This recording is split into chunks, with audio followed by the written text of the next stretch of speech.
Hapo. Kitu unafanya? Hapa sasa ni 200. Hapo ni 200. Peke yake. Pesa kidogo hivi. Fanya hivi. Acha nikimbie pale kwa nyumba nikuletee hiyo pesa sasa hivi. Tukimbie kwa nyumba. Hapa tu kwani ni mbali? Naweka hapo. Kwani nimetoka nyumba ama nimepepa wewe? Si naenda kwa nyumba nikuletee pesa bwana. Unafanya aje hivi bwana?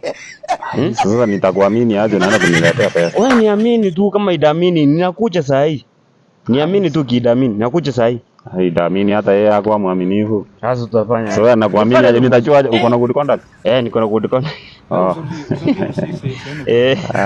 Ni hapa tu nafika nakuja. Uko sure? Na barua yake? Niko nayo. Anakujua? Juliza tu hapa hivi matunda msanii watakwambia ni mgani.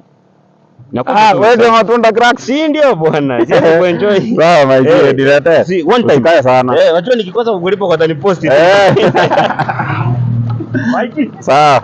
A few moments later. I play to on the street. Please leave.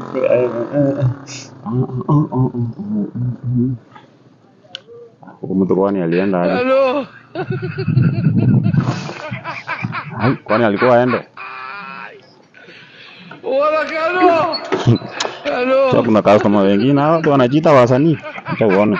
Chani deal na yeye square. Ingia kwa hiyo geti hata kukuwa na maumbo. Huyu jamaa nadhani atanipata. Mimi sina nyumba hii Nairobi. Acha kaka huko kwanza. Akienda hivi na mimi natoka hivi risasi ametaka pikipiki yake ya Mungu. Haki ya Mungu. Sikuwa na hizo makonge. Sema anaiwa matunda na ni msanii mtu ananiona. Tashina nikifanya kazi yake kweli. Atajua ajui. Hapa sioni hata compound. Siku yake itafika.